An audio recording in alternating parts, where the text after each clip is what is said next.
வந்துச்சு. அதனால ரசூலுல்லாஹ் அதில் கலந்து கொள்ளவில்லை என்பது அவ்வளோ வரலாறு பதிவாளர்கள் எழுதி வச்சிருக்கிறாங்க. துல்ஹிஜ்ஜா 10 அவருடைய ஹஜ்ஜில மினாவில் அவர் நடத்தி இருக்கக்கூடிய உரையில அவர் மக்கள்கிட்ட தெளிவுபடுத்தினாங்க. இது எந்த நாள் கேட்கிறாங்க. நீங்க எல்லாரும் படிச்சிருப்பீங்க. இது எந்த இடம் அப்படின்னு கேட்கிறாங்க.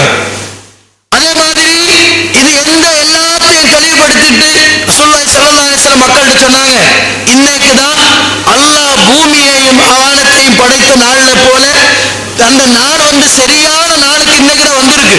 இதுவரைக்கும் என்ன இருந்துச்சு, அது தப்பாக இருந்துச்சு என்பதை அவர் தெளிவுபடுத்துறார். அதனால அதற்கு முன்னாடி என்ன நடந்துச்சு என்பதை பற்றி என்ன செய்ய வேண்டியதில்லை, நம்ம அதை பற்றி எந்த விதமான கருத்து சொல்ல வேண்டியதில்லை. ரசூலுல்லாஹ் தெளிவுபடுத்துறாங்க.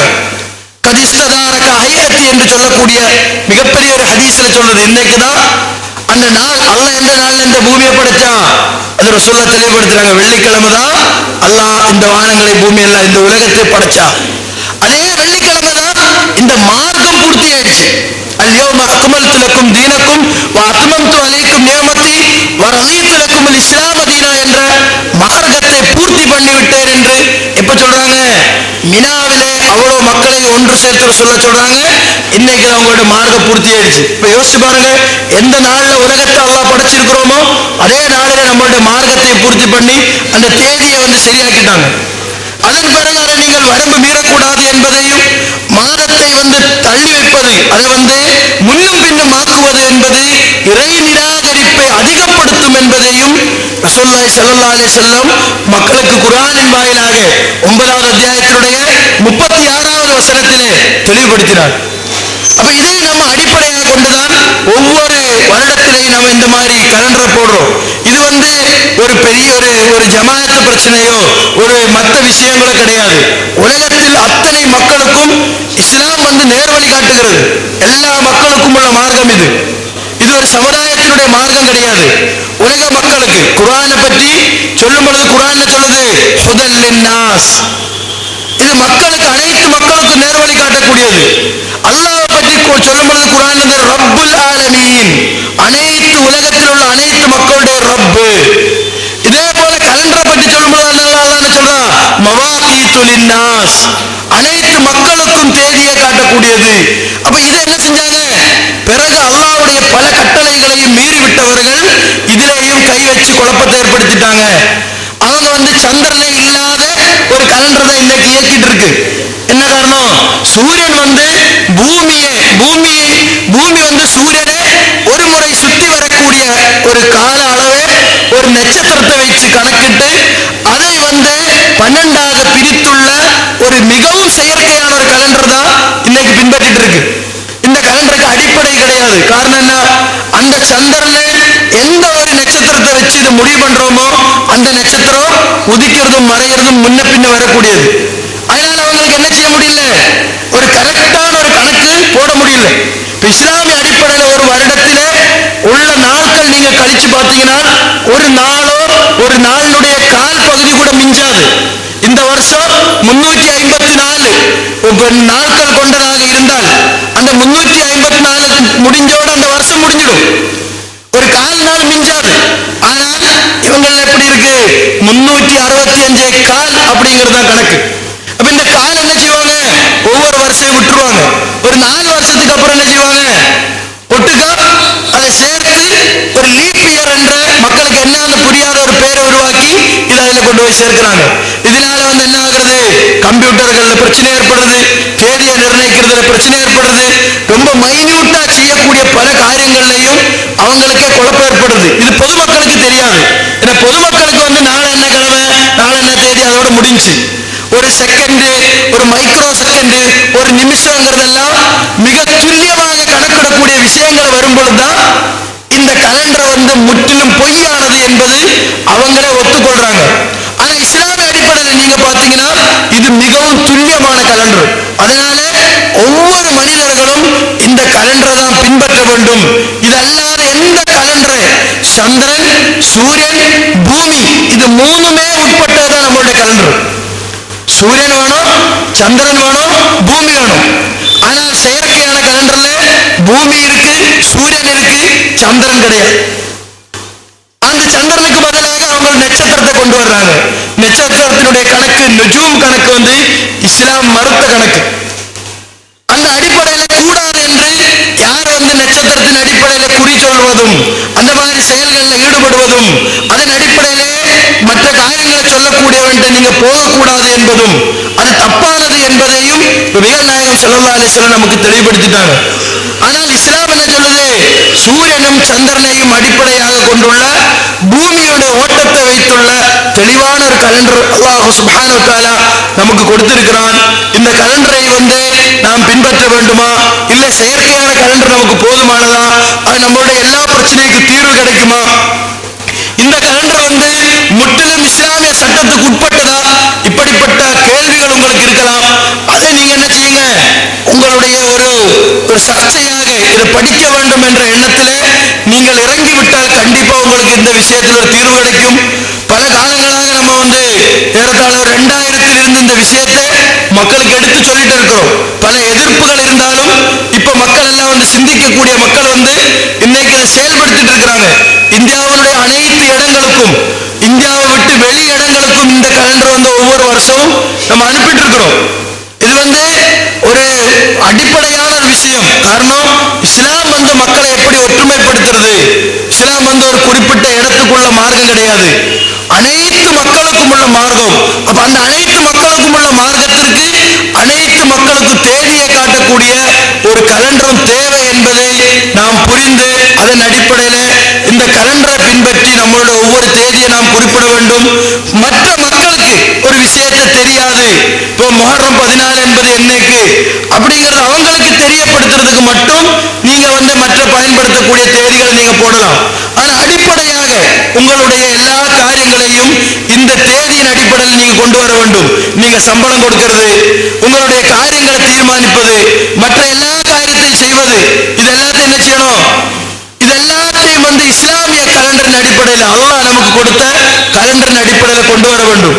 அந்த கலண்டர் எந்த அளவுக்கு குழப்பம்னு கேட்டீங்கன்னா, ட்ரெயினுக்கு டிக்கெட் போட்டா தெரியும். இன்னைக்கு நைட்டு போவோம்னு சொல்லிட்டு கலண்டர் டிக்கெட் போட்டு இன்னைக்கு காலைல நைட்டு போட்டு விட்டுருக்கும். 12 மணிக்கு அப்புறம் ட்ரெயின் வந்தா நாளைக்கு நைட் ஆயிடும். இந்த டிக்கெட் எடுத்துட்டு போய் நானே பல தடவை ஏமாந்துருக்கு. போனா சொல்லுவாங்க, இது பாய் நேற்று போன ட்ரெயினுக்குள்ள இது டிக்கெட், இதுக்கு போக முடியாதுண்டா. நமக்கு என்ன இருக்கும், இந்த காலையில 14ஆம் தேதி நைட்டு யாருக்கும் தெரியாத ஒரு நேரத்தில் டேட் மாறுமா? இது ஒரு குழப்பமுள்ள விஷயம். இது எல்லாத்தையும் இஸ்லாம் தெளிவுபடுத்துது. ஒரு நாள் கரெக்டா சூரியன் உதயமாகிற நேரத்திலிருந்து ஆரம்பிக்கும். அது சூரியன் மறைகிறதோட முடியாது, இரவையும் முடிஞ்சு அடுத்த நாள் சூரியன் உதிக்கும் பொழுது அடுத்த நாள் ஆரம்பிக்கும். இப்படிதான் எல்லாரும் செயல்படுத்திட்டு இருக்கிறாங்க. நாளைக்கு பார்ப்போம் அப்படின்னு சொன்னால் நைட்டு 10 மணிக்கு யாரும் போய் கதவை தட்ட மாட்டாங்க. நைட்டு 1 மணிக்கு போய் கதவை தட்டி நீங்க நாளைக்கு தானே பார்ப்போம் சொன்னேன், 12 மணியோட நாள் முடிஞ்சு அடுத்த நாள் ஆயிடுச்சு, இப்ப நீங்க வராம இருக்கீங்க கேட்க மாட்டாங்க. இப்ப நாளைக்கு பார்ப்போம் சொன்னாலே எல்லாருக்கும் என்ன தெரியுது, நாளை காலையிலங்கிறது உறுதியாயிடுச்சு. அரபியில புக்ரான் இன்ஷா அல்லாஹ்னு சொல்லுவாங்க. நாளைக்கு இன்ஷா அல்லாஹ்னு சொன்னா நாளை காலையில பிறகுதான்.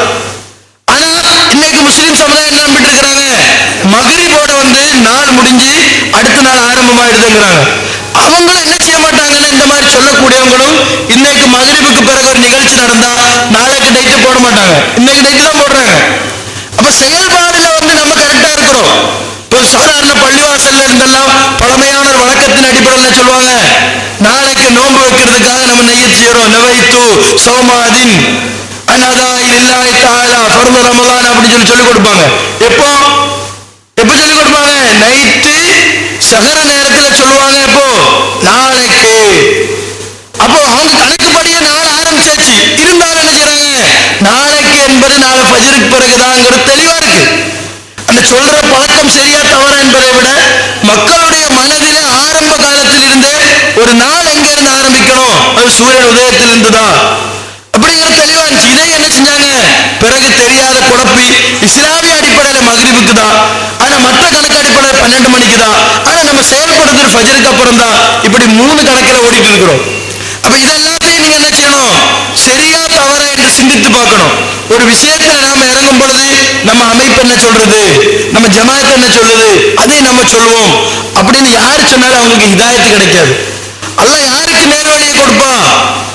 யார் அல்லதீன யத்தபியூனல் கௌல வ யத்தபியூன அஹ்ஸன உலைக அல்லதீன ஹதாஹும் யஹ்ஷாஹுமுல்லாஹ் உலைக ஹும் உலுல் அல்பாப் என்று குர்ஆன் சொல்கிறது.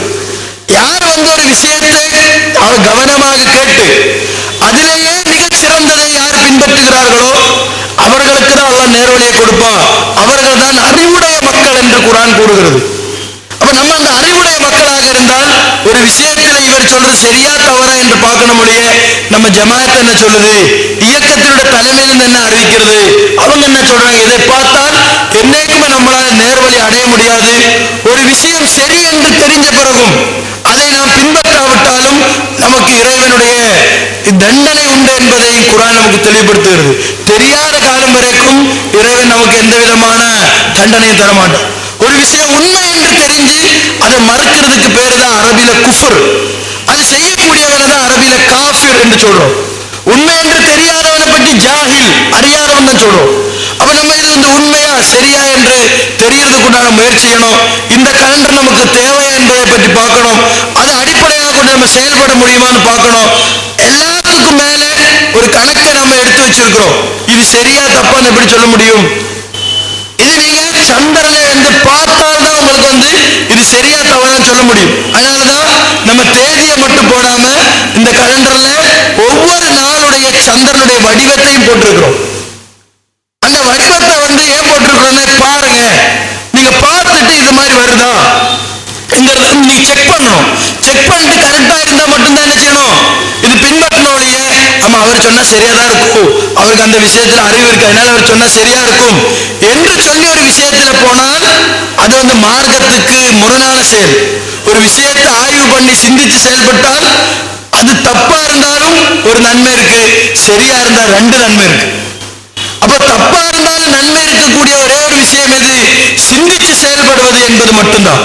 அதான் குர்ஆன் அடிக்கடி நம்மளை சொல்றது, நீங்க சிந்திச்சு செயல்படுங்கள், நீங்க அறிவுடைய மக்களா இருங்க, உங்களுடைய உள்ளங்களுக்கு பூட்டு போடப்பட்டிருக்கிறதா, உங்களுக்கு அல்லாஹ் சிந்திக்கிறதுக்கு உள்ளத்தை தரவில்லையா என்றெல்லாம் ஏன் குர்ஆன் கேட்கிறதுனால் இதன் அடிப்படையாக கொண்டுதான் நம்ம இருக்கணும். அப்படிப்பட்ட நல்ல மக்களாக நம் அனைவரையும் வல்ல அல்லாஹ் ஆக்கி அருள் புரிவானாக என்று கேட்டு இந்த உரையை முடித்துக் கொள்கிறேன். அல்ஹம்துலில்லாஹி ரப்பில் ஆலமீன். அஸ்ஸலாமு அலைக்கும். இந்த நிகழ்ச்சியினுடைய நோக்கம் ஒற்றுமையை அடிப்படையாக கொண்டது. இந்த பிறைக்காலர் வெளியீட்டு விழா நிகழ்ச்சியில் இங்கே நாம் எதிர்பார்க்காத வகையில் எல்லாம் உலமா பெருமக்கள் வருகை தந்து கலந்து கொண்டிருப்பது எங்களுக்கு மிகுந்த மகிழ்ச்சியை தருகின்றது.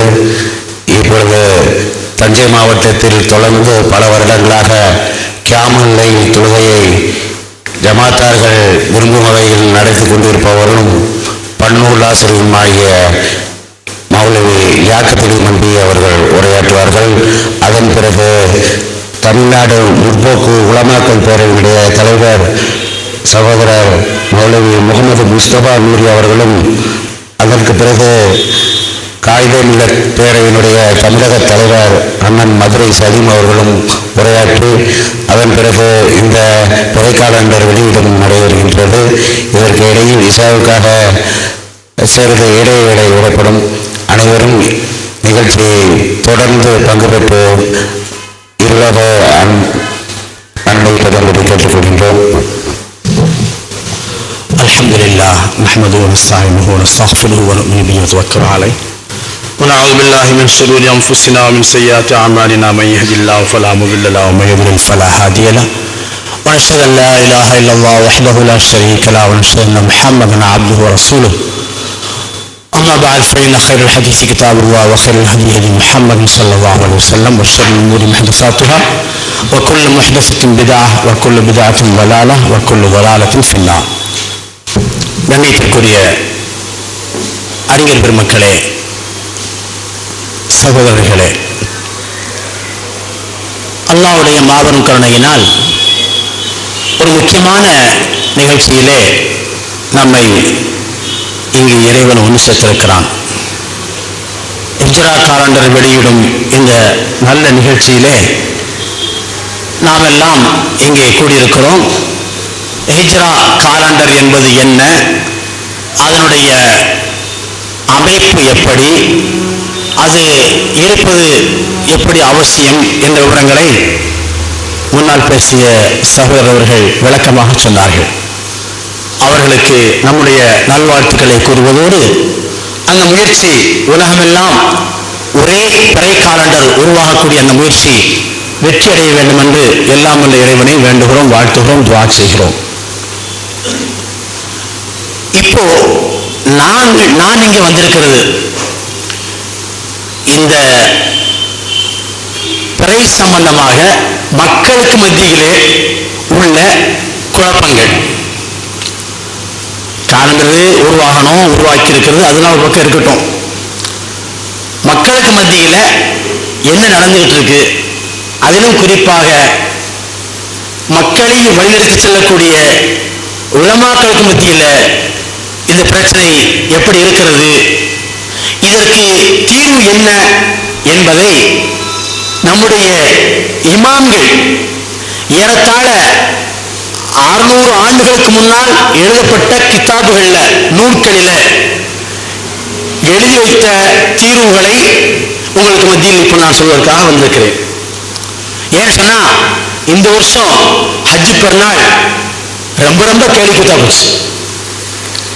மற்ற வருஷங்களை விட இந்த வருஷம் ரொம்ப கேள்விக்குத்தா போச்சு. செவ்வாய், புதன், வியாழன் 3 நாள் பெருநாள். நல்ல வேளை வெள்ளிக்கிழமை யாரும் வச்சது எனக்கு தெரியல. அடுத்த நாள் ரெட்ட பெருநாள், அது கூட இன்னும் கொண்டாடலாம் கூட கொண்டாடலாம். உங்களை அடுத்த வருஷம் யாரும் அதுக்கு ஏற்பாடு பண்றாங்கன்னு எனக்கு தெரியல. இது தமிழ்நாட்டுக்குள்ள 3 பெருநாளா? கேள்வி குத்தா இல்ல? இப்போ இது சம்பந்தமான பிரச்சனையை எப்படி தீர்த்துக் கொள்வது? இப்ப சகோதரர் காலண்டரை பற்றி சொன்னார்கள். இன்ஷா அல்லாஹ் காலண்டர் முறையாக வந்து அது எல்லாராலும் ஏற்றுக்கொள்ளப்பட்டு வரக்கூடிய காலகட்டம் இன்ஷா அல்லாஹ் ஒரு காலம் வரும். எப்படி இப்போ நேரத்தை பாருங்க. இப்போ முந்தியெல்லாம் ஒவ்வொரு பள்ளிவாசல்லையும் ஒரு பெரிய ஒரு தூண் இருக்கும். அந்த தூண்ல சுத்துக்கு கோடு போட்டிருப்பாங்க, நடுவில் ஒரு கம்பி உயரமா வச்சிருப்பாங்க. அந்த கம்பியுடைய நிழல் வருவதை பார்த்து அந்த நிழல் எந்த அளவுக்கு வருது.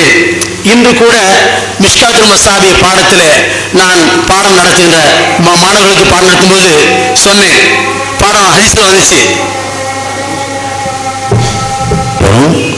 நிகழ்ச்சி முடிந்த பிறகு இன்ஷா அல்லாஹ் இஷாவுடைய ஜமாத்து நடத்தப்படும் என்று நிகழ்ச்சியின் சார்பு அறிவிப்பாளர்கள் அறிவிக்கிறார்கள். அது ஒன்றும் தப்பு இல்லை. பெருமானார் ஸல்லல்லாஹு அலைஹி வஸல்லம் அவர்கள் இஷா தொழுகையை பொறுத்த வரைக்கும் இரவில் 3 ஒரு பகுதி வரைக்கும் பிற்படுத்தி தொழுவதை விரும்பியிருக்கிறார்கள். இரவில் 3 ஒரு பகுதினா 10 மணிக்கு தொழுவதான் சொல்ல விரும்பியிருக்காங்க இஷா தொழுகை என்று சரியான ஹதீஸ்ல பாடம் நேற்று நடத்திருக்கோம், இன்னைக்கு நடத்தணும். அப்போ அதில் வருது இரவிலே, அதாவது காலையிலிருந்து ஒரு நாளுடைய நேரத்தை கணக்கிடுவதற்கு சூரியனை இறைவன் நமக்கு தந்திருக்கிறான். நேரத்தை கணக்கிடுறதுக்கு, நேரத்தை கணக்கிறது சூரியனை தான் கணக்கிட முடியும், சந்திரனை வச்சு கணக்கிட முடியாது. டைம். இப்போ டைம் இதுக்கு தொழுகையுடைய நேரத்தை பொறுத்த வரைக்கும் ஹதீஸ்ல தெளிவா இருக்கு. லுஹருடைய தொழுகை எப்போ தொழணும்? சூரியன் உச்சியிலிருந்து மேற்கு பக்கம் சாய்ந்து விட்டால். அது கண்டுபிடிக்க ஒரு கஷ்டமான வேலை இல்லை. ஒரு குச்சி வச்சு பாருங்க, நிழல் இந்த பக்கம் வந்துருச்சா, சாஞ்சிச்சுன்னு அர்த்தம். காலிலிருந்து இப்படி வரும்போது நிழல் இப்படி இருக்கும், அந்த நிழல் இப்படி தூக்கிட்டே வரும். உச்சிக்கு போனா நேரா இருக்கும் நிழல், அந்த பக்கம் சாஞ்சிட்டா நிழல் இப்படி வந்துடும். ரசூல் சொல்றாங்க, இப்படி வந்ததிலிருந்து நிழல் இப்படி வந்ததிலிருந்து ஒரு பொருளின் நிழல் அது போன்று 1 மடங்கு ஆகும் வரை, ஒரு பொருளின் நிழல் அது போன்று 1 மடங்கு ஆகிற வரைக்கும் துஹர் டைம் இருக்கு. அந்த 1 மடங்காக ஆனதிலிருந்து சூரியன் மறையும் வரை அசர் டைம் இருக்கு. சூரியன் மறைந்ததிலிருந்து செம்மேகம் மறையும் வரை, வானத்தை பார்த்தா தெரியும், இதுக்கெல்லாம் ஒன்றும் கணக்கெல்லாம் ஒன்றும் தேவையில்லை.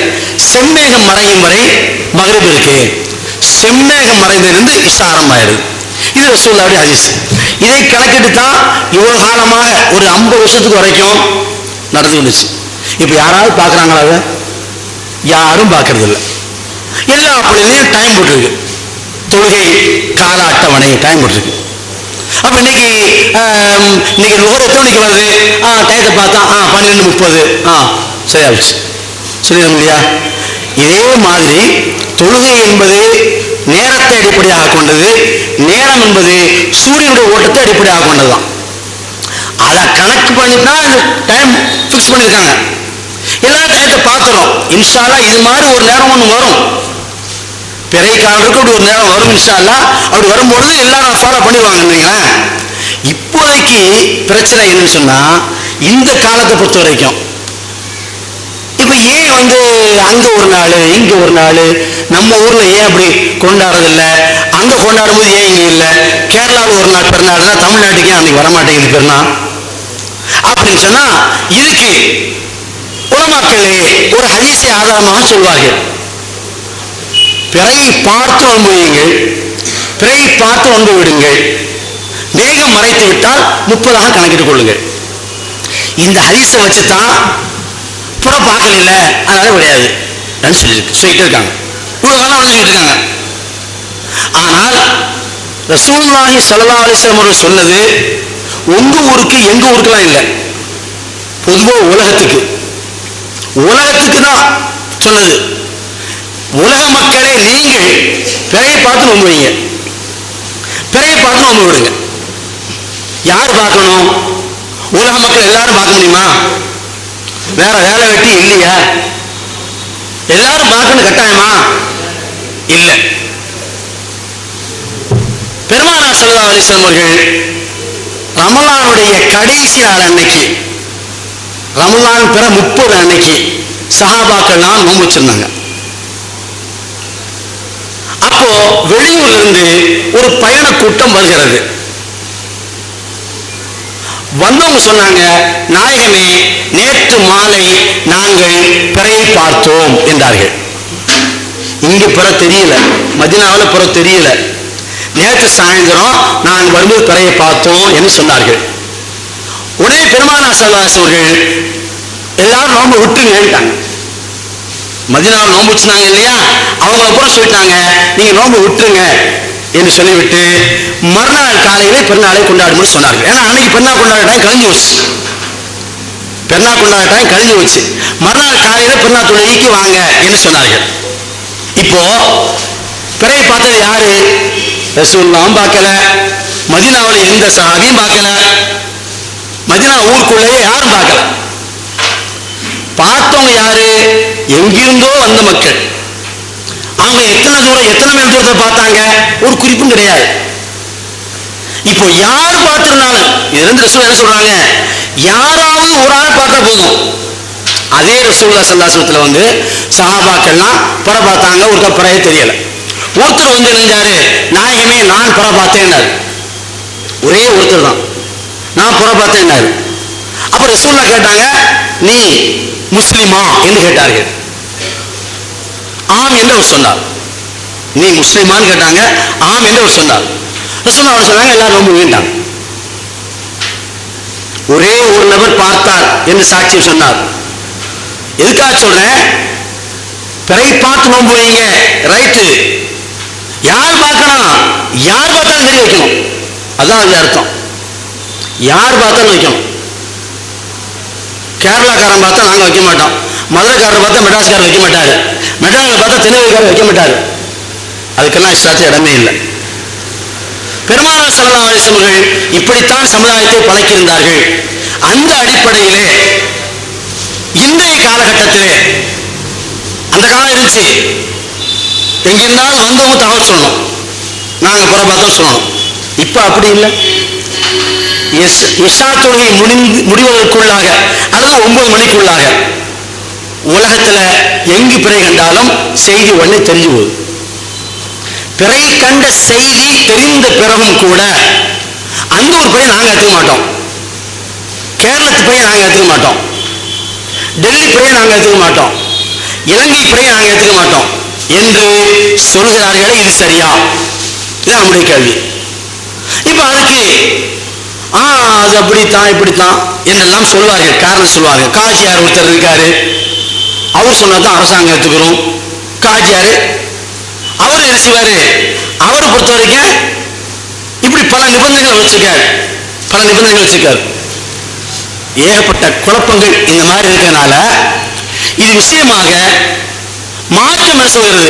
மார்க்கம் சொன்னா மதுஹபை பின்பற்றக்கூடிய மக்கள் நம்ம நாட்டில் ரொம்ப அதிகம். குறிப்பாக ஹனஃபி மதுஹப்காரங்க ரொம்ப இருக்காங்க. ஹனஃபி மதுஹபின் படி இது சம்பந்தமான தீர்ப்பு என்ன? ஹதீஸ் படி மற்றது படிலாம் பேசல, இந்த போட்டிக்கு நிறையா அதெல்லாம் இருக்கட்டும். நான் சொல்றது இப்ப ஹனஃபி மதுஹப் சொல்கிறேன். ஹனஃபி மதுஹபின் படி கிதாபுகள்ல என்ன இருக்கு? தமிழ்நாட்டிலேயே உங்களுக்கு தெரியும், தாய் கல்லூரி என்று ஒரு கல்லூரியை சொல்வார்கள், அரபிக் கல்லூரிகள்ல. அது எந்த தெரியல, பாக்கியாத்து சாலிஹாத் வேலூர். தமிழ்நாட்டில் தாய் கல்லூரி என்ற பெயர் அதுதான். அல்ஹம்துலில்லாஹ் இன்னைக்கு வரைக்கும் பெரிய அரபிக் கல்லூரி. அங்கு பட்டம் வாங்கி வந்தா பாக்கவி என்று பேரு. அவங்க தான் தமிழ்நாட்டில் நிறைய மசாக்க ஆரம்பிச்சிருக்கிறாங்க. இந்த பாக்கியாத்தை நிறுவிய ஒரு பெருமகனார் இருந்தார்கள், அப்துல் வஹாப் ஹசரத் பேர் அவங்களுக்கு. அவங்களுக்கு ஆலா ஹசரத் என்னும் சொல்வார்கள். அந்த பாக்கியாத் நிறுவனர் தங்கள் காலத்திலே கொடுத்த ஃபத்வாக்கள், தீர்ப்புகள் புத்தக வடிவமாக வந்திருக்கின்றன. தமிழ்லையும் வந்திருக்கு, உருதுவிலையும் வந்திருக்கு. உருதுவிலே வந்த அந்த புத்தகத்தில் ஒரு கேள்வியை நான் இப்பொழுது வாசிக்கிறேன். நான் சொல்றது சவுதி அரேபியா முஃப்தி, இந்தோனேஷியாக்காரர்கள்லாம் சொல்லல, தமிழ்நாட்டுக்காரரு பாக்கவி பட்டம் கொடுக்கிற பாக்கியாத் மர்சாவை நிறுவிய நிறுவனர் ஆலா ஹசரத் அவர்கள் சொன்ன ஃபத்வா தான் சொல்றேன். கொஞ்சம் கவனமா வாசிங்க, கேளுங்க. सवाल, एक शहर में चांद देखना दूसरे शहर में मुअतबर होने के लिए कुछ मील और कौसों की तहदीद है या नहीं? ஒரு ஊர்ல பிற பார்த்து இன்னொரு ஊர்ல பிற பார்க்கலண்டா இந்த அந்த பிறை இந்த ஊர்க்காரங்க ஏத்துக்கிறதுக்கு ஏதாவது குறிப்பிட்ட தூரம் என்ற கணக்கு இருக்கிறதா? இப்ப கேரளாக்காரன் பார்த்தா தமிழ்நாட்டில் ஏத்துக்க கூடாது, காஷ்மீர்ல பார்த்தா குமரியில ஏத்துக்க கூடாது, சவுதியில பார்த்தா இந்தியாவில் ஏத்துக்கூடாது, இப்படி தான் சொல்றாங்க. எந்த ஊர்ல பார்த்தா ஏத்துக்க மாட்டாங்க, தமிழ்நாட்டில் பார்த்தா மட்டும்தான் தமிழ்நாடு காட்சியாக ஏத்துக்குவாரு. அதுல இப்போ இந்த புதுசா ஒரு கோஷ்டி வந்திருக்க, இவங்க அவங்க வீட்டுல பார்த்தா தான் அவங்க கூட ஏத்துக்கணும். அதான் கேள்வி.